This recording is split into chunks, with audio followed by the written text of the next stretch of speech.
예, 우리가 오늘은 188조입니다.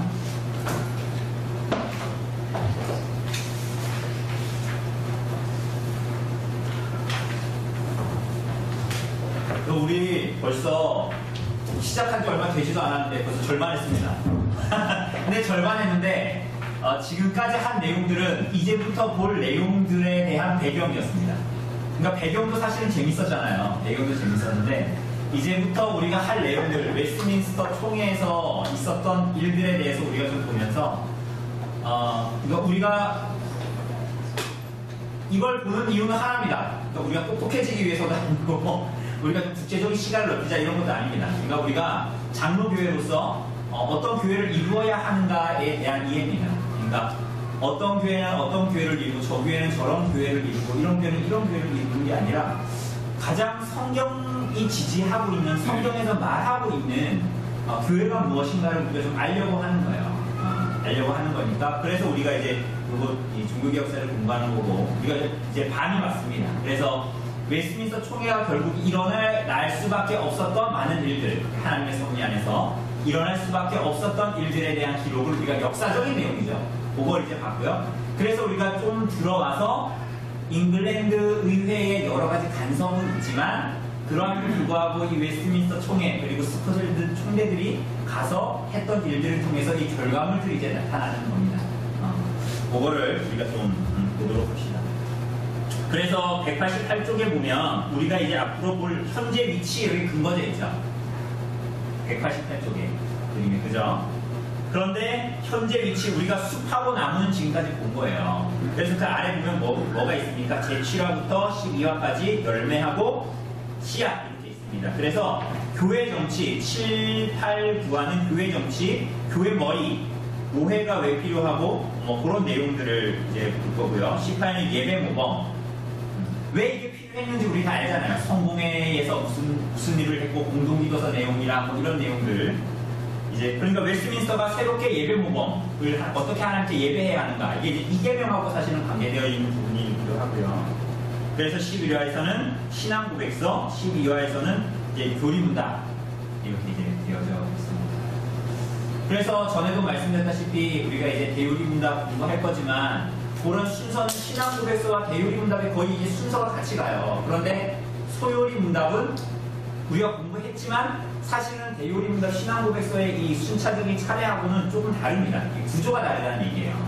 구조가 다른데 그것도 훌륭하지만 근데 구조가 다른 이유는 이게 항상 우리 옆에 독해도 나와 있지만 대소요리문답을 마지막에 했거든요. 근데 특별히 소요리문답을 할 때에는 스코틀랜드 총대들 그 웨스트민스터 총회에 지대한 영향을 끼쳤던 그러니까 야 니네 장로교회가 뭔 줄 알아? 이런 걸 가르쳐줬던 웨스트민스터 총회에 스코틀랜드 총대들이 여러 가지 의회의 어떤 일들, 스코틀랜드와 잉글랜드 사이에 이제 이런 문제들이 이제 막 불거지면서 돌아갔던 거예요.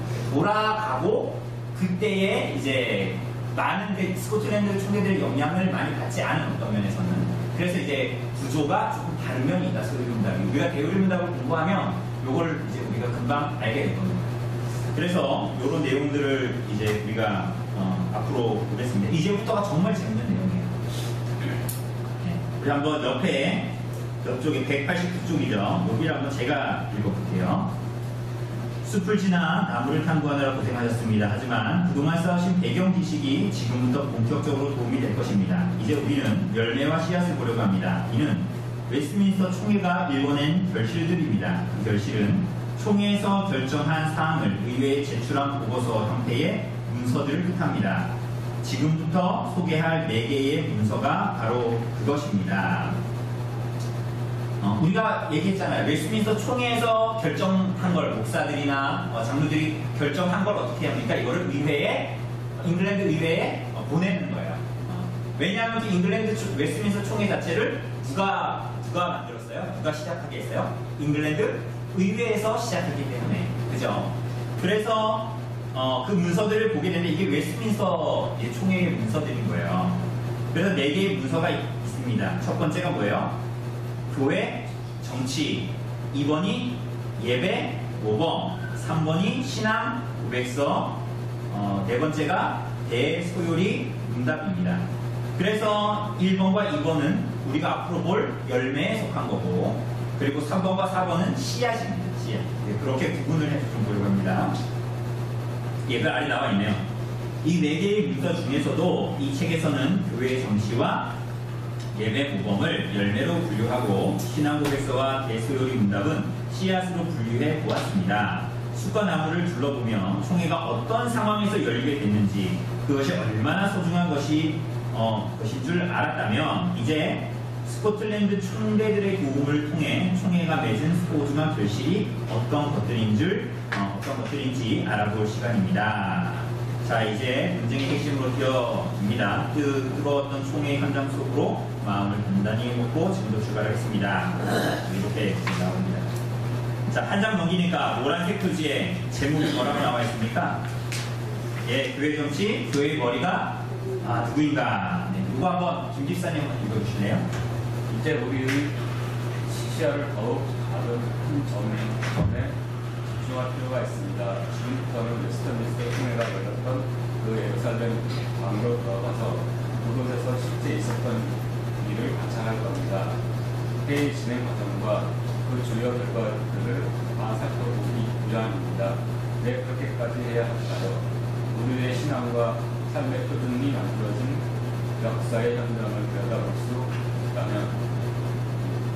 거절할 이유가 있을까요? 특별히 총회 중요한 문제점은 교회 정치였습니다. 교회와 정치 어울리는 단어가 아닌 것처럼 여겨집니다.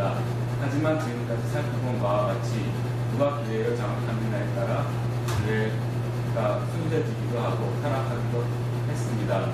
이것은 종교개혁의 흐름 속에서 저는 가장 중요한 문제일 겁니다. 자, 생각해 봅시다. 누가 교회의 머리가 되어야 할까요?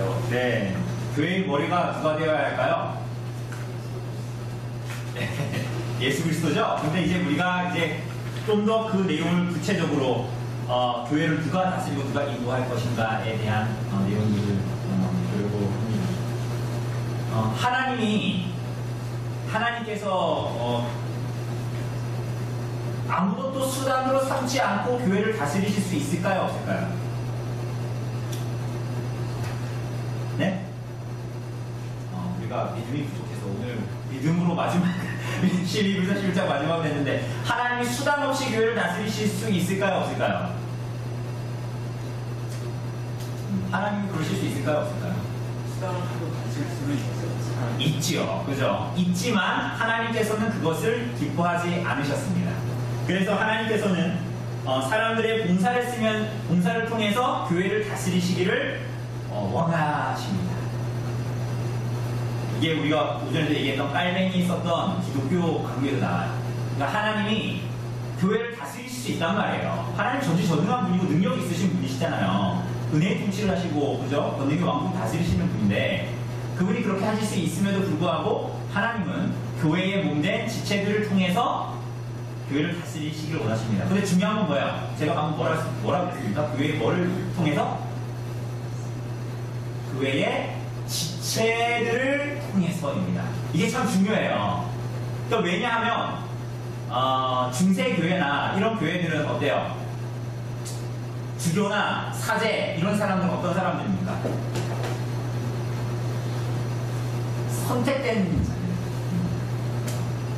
그러니까 우리는 나중에도 보겠지만 목사나 장로나 집사의 직분을 감당하는 사람들은 누굽니까? 다 성도예요. 그러니까 요 개념을 우리는 가지고 있는 것입니다. 그러니까 모든 사람은 성도예요. 그러니까 성도가 제일 좋은 거라니까요. 성도가 아주 좋은 거, 성도가 제일 좋아요. 목사보다 더 좋아요.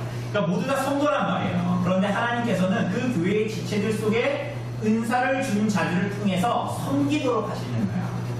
뭐 하도록 하신다고요? 섬기도록 하시는 거예요. 그런데 사실은 주교나, 나중에 우리가 보겠지만 주교나 뭐 사제나 이런 사람들도 다 동의할 수 있는 사람들을 뽑거나 지체들 중에서 은사가 인정된 자들이 이렇게 뽑혀지거나 이런 식으로 되어지지 않습니다. 뭐 권력이 있거나 라인이 있거나 혹은 돈을 써서 여러 가지를 사용해서 뽑히는 사람이 주교가 되기도 하고요. 그래서 능력이 없거나 합당한 그런 직분을 감당하기에 합당한 능력이 없는 사람이 그 일들을 하게 되기도 합니다. 그럼 일반 성도들은 어떻게 할까요? 신자들은? 저 사람은 특별한 주교요 사제이기 때문에 그를 의지하고 그의 말에 따라야 하는 거예요. 그러니까 이게 장로교의 정치와 전혀 다른 거예요. 원래 장로교의 정치라기보다는 이따가 보겠지만 원래 고대의 교회들이 그렇게 했어요. 근데 그게 오랜 시간에 걸쳐 이상하게 작동하기 시작했던 것입니다. 자, 총회의 첫 번째 질문입니다. 누가 교회의 머리이신가? 김 기사님 이어서 읽어주세요. 이거. 대화죠, 대화. 네. 교회 정치가 뭐 중요한가요? 교회 정치요? 솔직히 그런 거 필요 없지 않아요?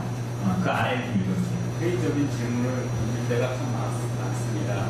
실제로 이렇게 묻는 사람이 주위에 많습니다. 왜 그럴까요? 우선 정치라는 단어가 부정적입니다. 정치라는 말만 들어도 인상이 휘둘립니다. 정치성중이라는 말도 있습니다. 현실에서 정치가 희망을 주기보다는 실망과 좌절과 짜증을 느끼게 되는 경우가 많다 보니 거기에 염증을 느끼는 사람이 굉장히 많습니다. 교회 정치도 마찬가지입니다. 교회를 하고 그냥 늘 순수하고 아름답고 평화로운 것으로 생각하고 싶지만 실은 그렇지 못합니다. 그러나 그럼에도 불구하고 이 교회 정치를 제대로 회복하고 개혁하는 것이 교회를 살아가는 방식이자 우리 자신을 위한 길입니다. 올바른 교회 정치의 시대 여부는 우리들의 건전한 신앙 생활과 직결되는 문제입니다. 이것은 역사가 증명합니다. 네, 교회의 정치입니다. 교회의 정치. 우리가 지금까지 봤던 이 웨스트민스터 총회가 열리는 그 과정들을 쭉 봐도 교회 정치가 중요하다는 것을 우리가 이미 다 인지할 수 있었습니다. 그죠? 오늘날 한국 교회도 교회 정치가 있죠. 그런데 우리 황 목사님도 이야기를 하다 보면 그런 얘기 하시더라고요. 어디 가나 정치꾼들은 다 있고 어느 노예에 가나 정치꾼들은 다 있고 그래서 노예가 힘들다 이런 말씀을 하시더라고요. 저랑 대화할 때. 근데 이제 그 내용 안에는 그 뉘앙스 안에는 뭐가 있어요? 교회 정치에 대한 어떤 면에서 포기한 거고 어떤 면에서 그게 개혁하기에 너무 멀리 왔다라는 생각이 우리 안에 있는가요? 저도 당장 우리 노회 가면은 이제 시찰에 들어가고 막 이러면 족보해야 되는 분들과 같이 가서 그런 분위기가 되니까 물론 족보하고 운동할 수 있죠. 그런데 그 안에 대체 무엇을 추구해야 하는가에 대한 이해 그런 것들이 이제 풍성하지 않은 거예요. 그런데 이게 참 힘들죠. 교회 정치를 개혁한다는 것 자체가 굉장히 힘든 거예요. 그래서 여기 보면 이 교회 정치를 제대로 회복하고 개혁하는 것이 교회를 살아가는 방식이자 우리를 위한 길입니다. 이렇게 얘기해요. 지금은 노회가 이런 상태니까 어때요? 개교회주의잖아요. 합동에 속해, 우리 합동인데 합동에 속해 있어도 이 교회 신학 다르고 이 교회 신학 다르고 저 교회 신학 다르거든요. 그게 굉장히 우리가 지난주에 봤던 그 총회에 참석했던 사람들 누가 있었습니까? 장로교회파 또 독립파 또 뭐 있어요? 에라스투스파. 그러니까 거의 우리 독립파처럼 살거든요. 다 독립적이야. 그러니까 우리 간섭받기 싫어 노예. 사실은 장로교는 뭐예요? 노회가 교회고 지교회들은 막 다 뭐예요? 다른 교회들 다 지교회들이잖아요. 그렇죠? 그러니 사실은 우리가 실제로 우리가 경험하는 교회들은 다 독립파적인 교회예요. 어쨌거나 뭐 우리가 장로회에 속해 있으니까 노회가 있고 총회가 있지만 실제로는 그게 잘 작동하지 않는 것이죠. 그래서 독립파가 주장한 거룩한 무리들이 우리가 수계를 잘하겠다 이런 거잖아요. 근데 그것도 오류가 있죠. 왜냐하면 그 교회에 신천지가 있거나 그 교회 목사가 신천지거나 그 교회 목사가 이상한 사람을 어떻게 할 거예요? 그걸 컨트롤할 수 있는 사람은 아무도 없는 거예요. 그래서 지교회의 목사는 누가 파송합니까? 사실은 노회가 파송하는 거란 말이에요. 그래서 그런 형식을 가지고 있는 거예요. 그래서 목사에 대한 여러 가지 칠이나 뭐 여러 가지 부분들을 노회가 원래 간섭하게 되어져 있습니다. 그런데 우리가 그게 지금은 허울일 뿐인 거예요. 그러니 우리가 봤을 때 교회 정치가 지금까지의 역사가 얘기해주는 오류들이 다 있는데 우리가 그걸 너무 터부시하고 있는 거예요. 사실 우리 역사 안에서 잘 안 배우잖아요. 역사 드라마 보면서 야 저러니까 안 되지 이렇게 알면서 우리 자꾸 어때 거 보면서 용의 눈물 보면서 그런 거 깨달아도 그렇게 안 살잖아요. 그러니까 교회 정치도 사실은 마찬가지인 것 같아요. 그런 면들이 굉장히 많습니다. 예, 옆에 우리 교회 정치란 우리 한번 공집사님 읽어주세요. 교회 정치란 한마디로 말하면 교회를 누가 어떻게 다스리고 인도하느냐를 정하는 규칙과 제도를 말합니다. 교회 질서를 위해 아주 중요하지요. 종교개혁자들은 오랜 세월 동안 서서히 망가져왔던 교회 정치를 목숨을 걸고 개혁했습니다. 네, 교회 정치 뭐라고요? 한마디로 말하면 교회를 누가 어떻게 다스리고 인도하느냐를 정하는 규칙과 제도를 말합니다. 그죠? 이게 아주 중요합니다. 읽어주세요, 계속. 숲가나무에서 공부했던 내용을 떠올려 볼까요? 종교개혁 이전에는 사제와 주교가 교회를 다스렸습니다. 하지만 그들의 주요 업무는 이사의 집행이었지 설교나 성경 공부가 아니었습니다. 그들은 성도들을 말씀으로 먹이지 않았습니다. 몸이나 정책을 폈던 겁니다. 심지어 그들 스스로도 학식이 부족했습니다. 처음에는 공부를 열심히 했겠지만 차츰 공부를 해야 하는 의미를 찾지 못하게 되었습니다. 미사 때 사용하는 몇 구절의 라틴어만 암기해두면 어느 타이밍에 뭐라고 말하면 되는지만 알고 있으면 말 그대로 한 사람의 직업으로서 사제의 삶을 문제없이 살아갈 수 있었던 겁니다. 그래서 사제들은 점차 공부를 멀리했고 라틴어로 된 성경을 읽을 수도 해석할 수도 없게 되어갔습니다. 이것이 당시 수많은 사제들의 형편이었습니다. 네, 이거 보면 되게 웃기지만 이게 현실이었어요. 우리 제사 지낼 때 뭐 읽는다 그러죠? 아니, 그걸 뭐라 그럽니까? 유세차? 유세차 그러잖아요. 그러니까 일종의 그런 거예요. 그러니까 이 사람들이 했던 것은 설교를 해내거나 이런 것이 아니라 미사 제사의 이거를 집행했던 거예요. 그러니까 그때 필요한 사실은 이 사람들이 못 알아듣는 라틴어로 막 하면 그러니까 라틴어만 외우고 있으면 이 순서에 이렇게 말하면 된다. 이 순서는 이렇게 가면 된다라는 것만 알면 다른 게 필요가 없게 되는 거죠. 그러니 당시 굉장히 무식한 이 사제들이 굉장히 많았다고 그래요. 그러니까 돈 주고 사면 되니까 막 이런 식이거든요.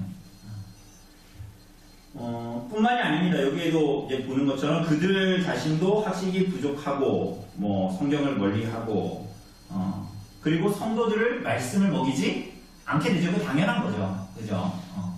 그래서 굉장히 획기적인 종교개혁의 획기적인 일들은 뭡니까? 성경을 사람들이 읽게 되었다라는 거예요. 지금까지는 한문으로 되어 있어서 저 같은 사람은 못 읽었는데 한글로 되어져 있는 성경을 내가 읽게 되었다라는 것 자체가 굉장히 충격적인 일이었죠. 물론 뭐 이제 88인세출 이런 거 전에는 성경을 갖는다는 것 자체가 굉장히 비싼 거였기 때문에 우선은 평범한 사람들은 가질 수가 없었지만 그죠? 그랬습니다. 그러니 성도들도 성경을 계속 안 읽히고 말씀을 먹이지 않으면 이 사람 다 어떻게 될까요? 점차로 이 사람의 신앙이 다 어떻게 돼요? 이상해지는 거예요. 그죠? 우리가 교회 생활할 때도 그냥 뭐 예를 들면 아주 극단적인 예를 들면 뭐 목사님이 알아서 하시겠지. 이런 유해. 그러니까 이 성도들이 그렇게 살아갔던 거예요. 그래서 뭐 성화를 보고 성상을 보고 기도하는 것 자체가 그리 이상하지 않은 그러한 일들이 이제 벌어지게 됩니다. 네. 이어서 읽어주세요. 종교 개혁자들이 보기에 이런 자들이 교회를 다스리는 것은 아무런 유익이 되지 못했습니다. 게다가 이런 시스템 속에서는 사제들이 자신들의 인사권을 쥐고 있는 주교나 대주교에만 잘 보이면 되었기에 더더욱 성도들을 잘 돌볼 필요성을 느끼지 못했습니다. 바로 이것이 종교개혁자들이 직분을 개혁했던 이유였습니다. 종교개혁자들은 미사를 위해서나 필요했던 사제를 없애고 말씀을 맡은 직분자와 그들에 의해 조직된 치리회, 당회, 노회 등을 만들었습니다. 그리고 실력 있는 목회자를 양성하는 데 힘을 기울였습니다. 그리고 설교 시간과 횟수를 대폭 늘려서 신자들이 말씀을 먹고 자라갈 수 있도록 했습니다. 신자에게 말씀을 먹이는 것, 이것이 종교개혁의 목표였습니다. 이 흐름을 이어받는 것이 웨스트민스터 총회였습니다. 따라서 총회의 첫 번째 이슈는 바로 직분의 개혁이었습니다. 예, 교회 정치, 특별히 직분의 개혁이었습니다. 총회의 첫 질문은 누가 교회의 머리이신가? 우리 송 집사님 읽어주세요. 엄숙한 국민과 언약이 이루어지고 나서 총회의 분위기는 완전히 달라집니다. 잉글랜드 교회가 스스로 보자던 분위기에서 이제는 스코틀랜드 교회를 배우자는 분위기로 바뀝니다. 총회는 그러면 장로교회라는 게 대체 무엇인지를 묻고 답하는 분위기로 진화됩니다. 알아야 그걸 따르든 말든 하지요. 총회는 당시 총회 관심사였던 교회를 누가 다스릴 것이냐의 문제부터 해결하려 합니다. 누가 교회를 다스릴 모르신가? 원론적인 답은 당연히 예수 그리스도입니다. 하지만 승천하신 뒤 우리 곁에 직접적으로 계시는 것은 아니기에 교회를 질서 있게 다스리는 역할을 맡은 누군가를 세우셨습니다. 그 누군가가 과연 누구냐는 것이 문제였습니다. 그 누군가가 과연 누구냐는 거야. 누가 다스려야 되는데 이 누군가가 누구냐? 그 누군가가 누구냐? 그러니까 카톨릭은 어떻게 얘기합니까? 베드로의 후계자의 천국 열쇠를 받은 교황이 되는 거야. 근데 그 교황을 우리가 뽑는 그러한 수순 자체가 우리가 뭐 나중에 이제 보게 되겠지만 어이없는 일들이 이제 벌어지게 됩니다. 어쨌거나 그 누군가가 누구냐 하는 문제입니다. 어떻게 그리고 선출할 것인가? 그리고 그 사람이 어떤 은사를 가지고 있어야 하는가? 이런 내용들이죠. 예, 이어서 읽어주세요. 참고로 이때 그야말로 특수 상황입니다. 기존 성공의 제도가 틀렸다는 것은 참석자 모두가 동의했습니다. 하지만 아직 장로교회 제도를 통과시킨 상황도 아닙니다. 사제는 없었지만 아직 목사도 장로도 없고 집사도 없는 상황. 모든 것을 시작하고 새로 시작하는 순간으로 보면 됩니다. 특히 주목할 점은 지금 그 자리에 모인 분들 중 상당수가 기존 성공의 제도 내에서 사제 서품을 받았던 사람들이라는 사실입니다. 그들이 모여서 지금 스스로를 부정하고 있습니다. 자기 스스로 자기 자신을 개혁의 대상으로 삼는 놀라운 순간입니다. 종교 개혁은 바로 이런 자세를 가진 사람들이 있을 때 이루어지는 겁니다. 네, 그거 대단하죠. 왜냐하면 이 지금 잉글랜드 의회에서 그리고 이 웨스트민스터 총회로 모였던 대다수의 잉글랜드 목사들은 잉글랜드 자체가 성공했잖아요. 근데 성공의 서품을 받은 사람들이 다 모여 있는 거예요. 그런데 이 사람들이 다 얘기하는 건 뭡니까? 성공이 잘못됐다는 걸 얘기하는 거죠. 완전한 개혁이 안 되라는 걸 얘기하잖아요. 그죠? 제가 목사인데, 그러니까 결국 어떻게 돼? 내가 목사인데, 이거 뭔가 잘못된 그런 근본 하에서 내가 목사가 된 것이다. 로 시작하는 겁니다, 지금. 그러니, 쉽지 않은 일이겠죠. 그러니까 우리가 개혁된 교회는 계속 개혁되어야 된다고 얘기할 때, 전에도 얘기했지만, 새로운 교리를 만들어내거나, 새로운 교회 정치를 만들어내는 게 아니라 그랬잖아요. 그죠? 개혁된 때로 돌아가서, 그러니까 성경에서 말하고 있는 곳으로 계속적으로 우리가 돌이켜야 된다는 거지. 우리가 뭔가 창조하는 교리, 창조한 교회 정치, 그렇게 나가는 게 아니라 그랬잖아요. 그죠? 그러니 우리가 이것을 받는 것, 우리가 지금 공부하는 내용도 동일합니다. 우리가 그냥 재미로 시간 남아서 책이 좋아서 공부하는 것이 아니라 그것이 아니라 우리가 교회를 어떻게 이루어갈 것이고 어디로 가야 하고, 우리 교회 같은 경우는 우리 미조직 교회니까 우리가 우리 조직교회로 가기 위해서 무엇을 지향하면서 교회의 교회됨을 지향하면서 가야 되는가를 알기 위해서, 보기 위해서 우리가 하는 거예요. 근데 그것을 그렇게 개혁해 나가려면 어떻게 되는 거예요? 니 잘못했다가 아니라 뭐부터 시작해야 하는 거예요? 나 자신부터 하나님의 말씀에 비추어, 그죠? 조교육을 보면서 나 자신을 개혁해내는 일을 해야 되는 겁니다. 그러니까 이 일들을 웨스트민스터 총회 목사들이 했다는 거예요. 이건 어떤 면에서 굉장히 부끄러웠겠죠. 그죠? 어떤 사람은 굉장히 저항했잖아요. 도망가기도 하고. 근데 어쨌거나 이 사람들은 남아있었다는 사람들이에요. 그러니까 이 사람들은, 그러니까 각자의 역할은 다 다르겠죠. 도망가야 될 사람들은 도망갔을 거예요. 그리고 거기서 내가 더 이상 신앙의 양심을 거리껴서 신앙하지 못하겠다는 사람들도 다른 나라로 갔을 거고. 근데 여기는 그 사람들이 모여 있어요. 물론 들어간 사람들도 있겠지만 거기에 계속 존재했던 사람들이 있었단 말이에요. 근데 이 사람들이 자신을 부인하는 개혁을 시작하게 됩니다. 교황도, 왕도, 주교도 아니라면 이제 교회를 누가 다스릴 것인가? 기도해서 하나님께 막 이렇게 말씀을 받아서, 계시를 받아서 막 그 말씀대로 대중들이 막 교회를 이끌 것인가? 여기 조집사님 한번 읽어주세요. 총회는 그 대답을 성경에서 찾았습니다. 핵심은 교회를 다스리는 사람이 사제나 주교 등의 성직자가 아니라 일반 신자 중에서 나온다고 하는 놀라운 결론이었습니다. 네, 놀라운 결론이었습니다. 여러분 그걸 잘 보세요. 이걸 기억하고 성경을 보시면 이 사람들이 그냥 주장한 게 아니라 이 사람들이 회중주의자라서 이런 주장을 한 게 아니에요. 이 사람들이 교회의 질서에 너무 막 짜증나고 막 지금까지 이 스코틀랜드와 잉글랜드 교회가 이렇게 휘둘리면서 온 것 때문에 짜증이 나서 야 다 없는 걸로 쳐 그냥 다시 시작해 그냥 이렇게 한 게 아니란 말이에요. 그러니까 성경에 근거를 두고 성경에서 무엇을 얘기하고 있는가를 봤던 거예요. 그랬더니 여기서 말하는 대로 교회를 다스리는 사람이 사제나 주교 등의 성직자가 아니라 일반 신자 중에서 나와야 된다는 거예요. 우리가 나중에 외적인 소명과 내적인 소명에 대해서도 볼 겁니다. 목사가 누가 될 거냐? 장로가 누가 될 거냐?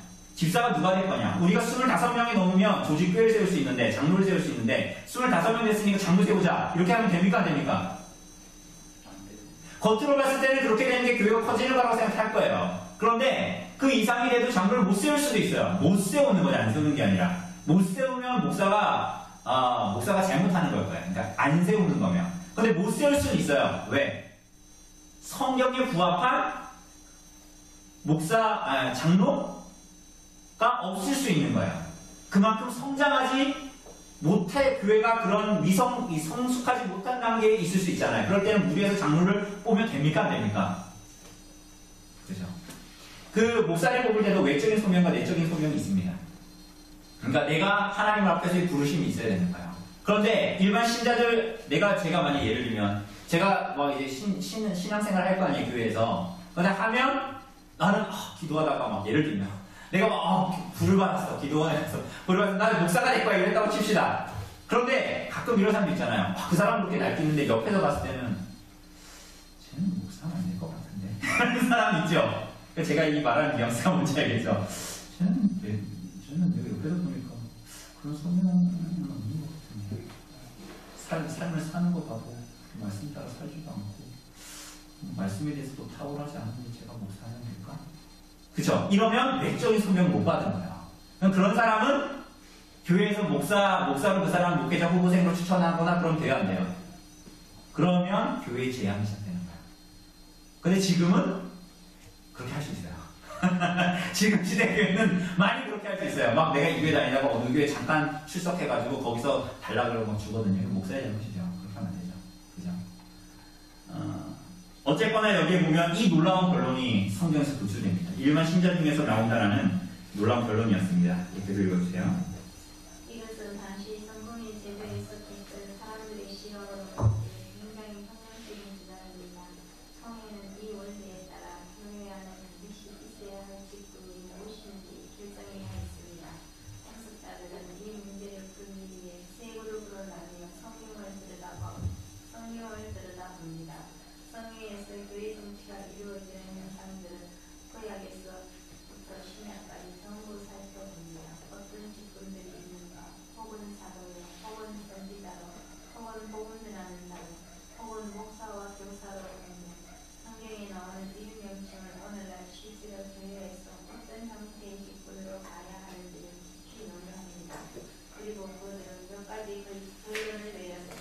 네, 그러니까 이 원리가 중요합니다.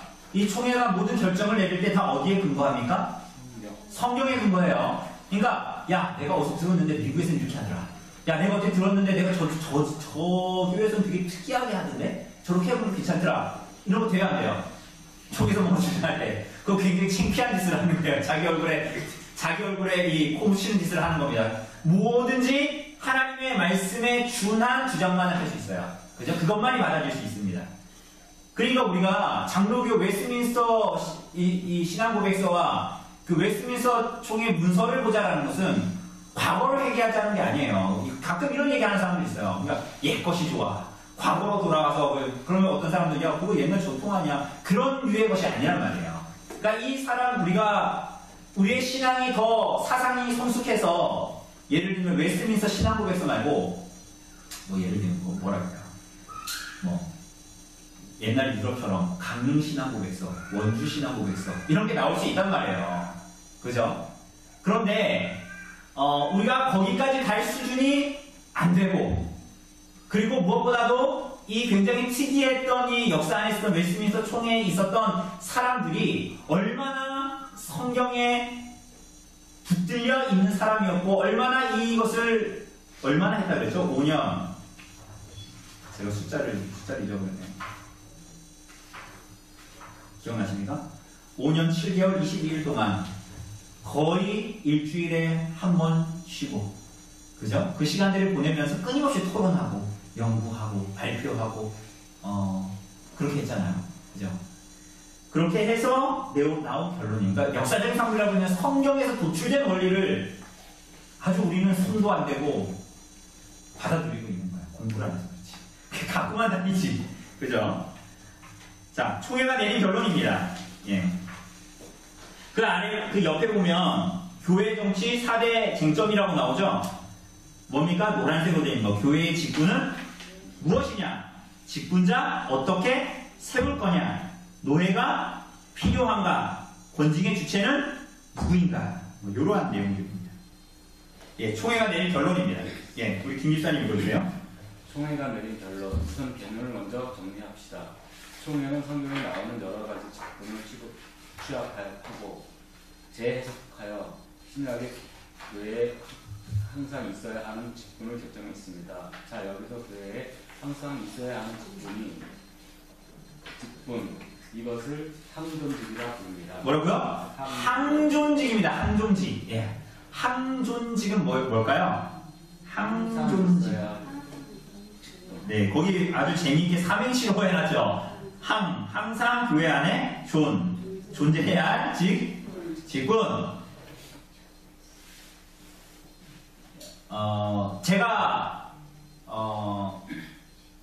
제가 장로가 됐습니다. 장로가. 물론 목사가 장로이긴 합니다.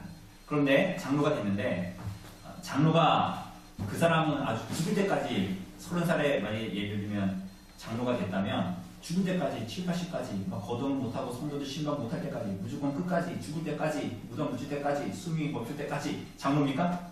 장로 해야 됩니까? 그게 항존직이 아니다. 여기 맨 아래 보면 도표에 잘 나와 있죠? 항존직의 반대말은 뭐예요? 특정 지고 종신지의 반대말은 임기직입니다. 우리가 나중에 목사가 뭐 해야 되고 장로가 뭐 해야 되고 집사가 뭐 해야 되는 그 내용 구체적으로 보겠지만 장로를 제대로 하려면 제가 봤을 때 굉장히 힘들 것 같아요. 직업이 없는 사람도 아니고 성도들의 모든 형편을 돌보고 그 사람들의 영적인 상태를 돌보고 또 헌신하는 거죠. 그죠? 섬기는 직분이라고 했잖아요. 근데 어쨌거나 항존직입니다. 항상 있어야 되는 직분이에요. 목사, 장로, 집사. 예, 아래 읽어주세요. 이 항존직의 의미를 오해하는 경우가 우리 주위에 참 많습니다. 내가 한번 그 직분을 받으면 죽을 때까지 그 직분을 가지고 해야 한다는 의미가 아닙니다. 한번 목사가 되면 끝까지 목사라거나 장로가 되면 교회를 온 것은 오히려 종신제나 임기제냐의 문제에 더 가깝습니다. 국회의원의 자리는 항상 있지만 누군가 한번 국회의원이 된다고 해서 죽을 때까지 그가 국회의원인 것은 아닙니다. 이런 오해는 교회 직분을 어떤 승급의 개념으로 보기 때문에 더욱 고착화되는 모양입니다. 역사적으로 수많은 종교가 결국 이런 제도를 선택했습니다. 어쩌면 인간의 본성상 끌리는 형태가 아닐까 합니다. 수직적인 명령체계나 피라미드 구조에 속한다는 것은 기분은 좀 그렇지만 솔직히 쉽고 편하기 때문입니다. 그러니까 나 항존직을 얘기할 때는 그러니까 우리가 뭐 신앙의 모든 것이 그래요. 교회에 집중되어 있어야지 나에 자꾸 집중되면 어떻게 돼요? 자꾸만 내가 어느 교회에서 뭐였다? 장로였다. 내가 권사였다. 내가 집사였다. 이런 거에 속하는. 근데 사실은 이 항존직이라는 것은 어디에 속해져 있는 겁니까? 교회에. 그리스도의 교회의 항존직이지 나의 어떠함을 가지고 우리는 자꾸만 이런 본성이 있는 거예요. 그러니까 마치 내가 목사, 장로, 집사에 대한 직분에 대한 이 이해가 우리가 오늘 히브리서 11장을 통해서 마지막으로 믿음이 뭔가를 봤을 때 믿음에 대해서 제대로 알지 못하거나 오해하면 오류추성인 신앙생활을 하게 된다 그랬잖아요. 그죠? 그것 같이 직분에 대한 이해가 바로 없으면 어떻게 되는 거예요? 자꾸만 나에게 초점이 맞춰지고, 그죠? 나의 어떠함에 초점 지어지게 되는 거예요.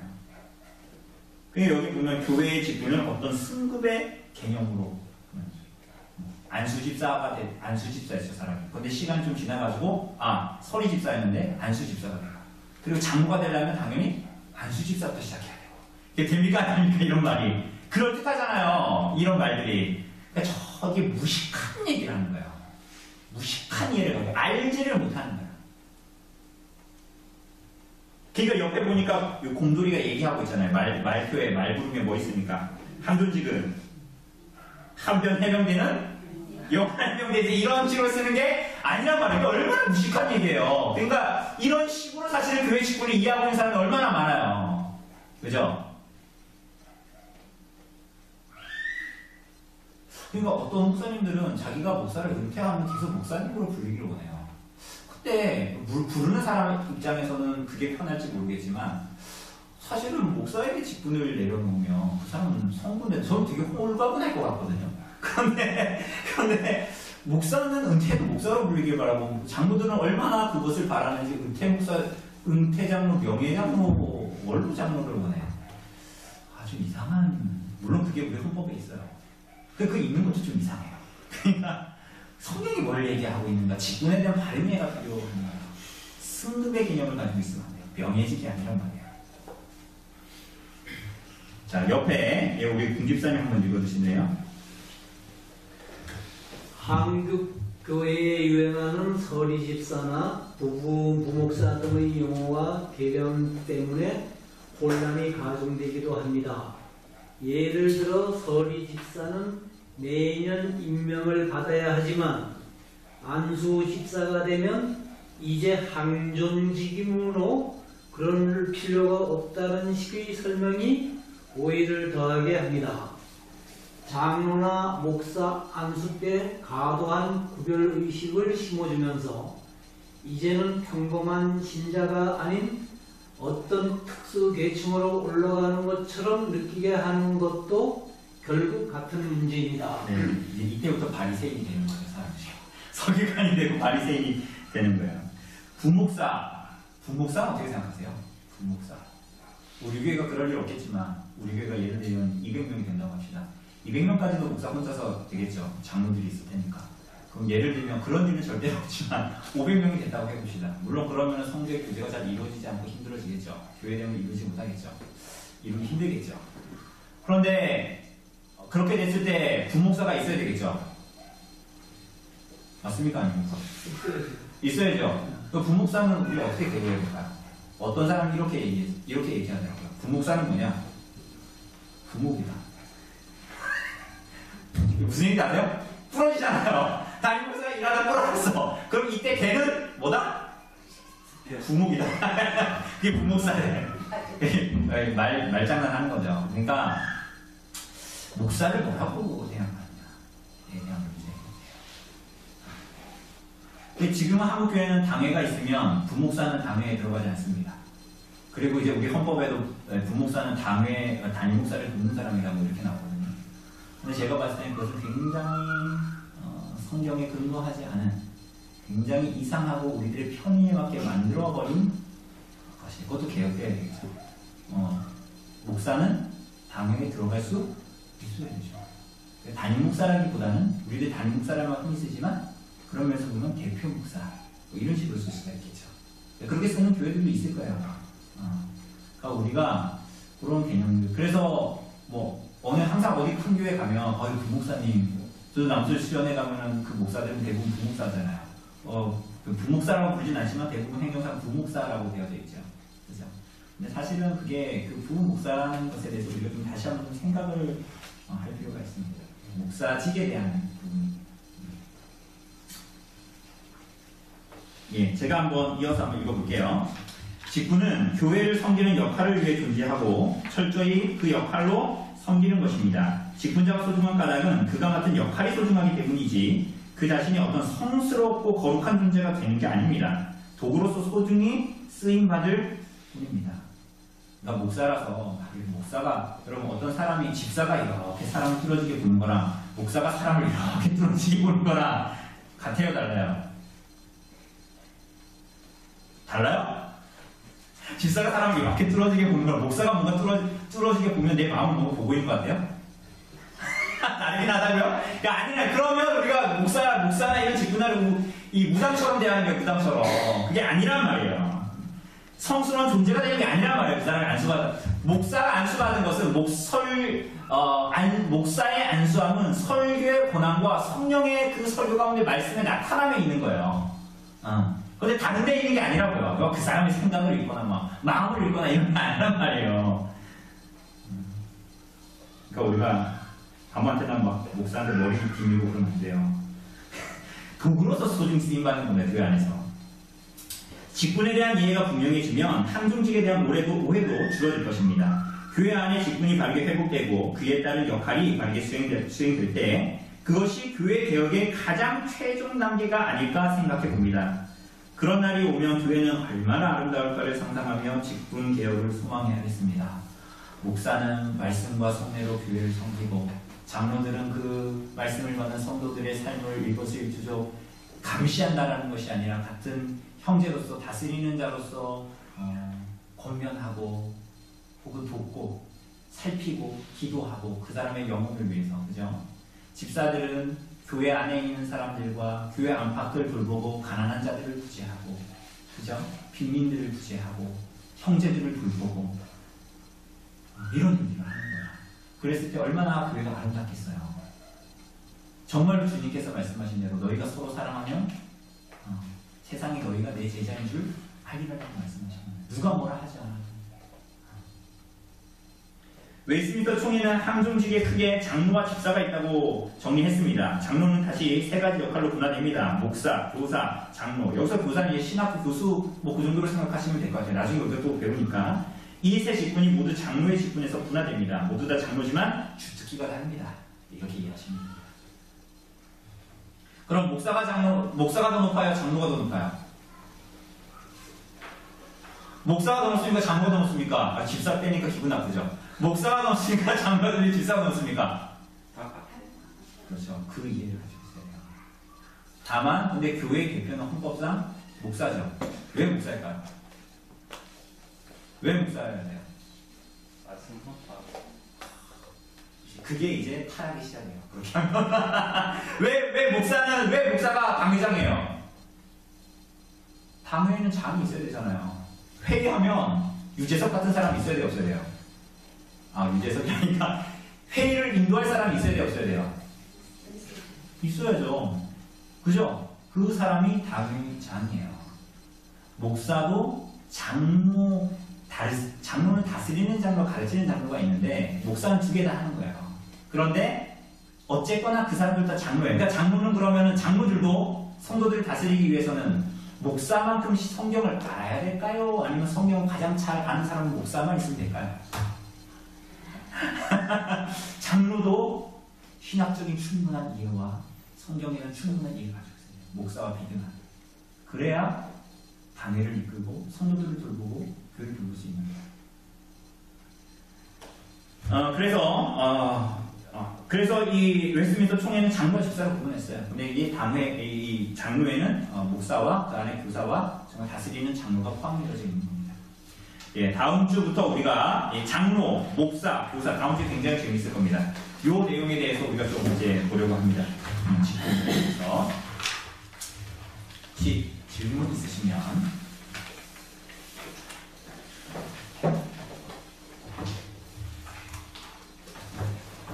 제가 다음 주에 여기 장로로 가려고 조금 시간을 오버하면서 좀 썼습니다. 다음 주에 여기로 들어가기 위해서. 혹시 질문이 있으십니까?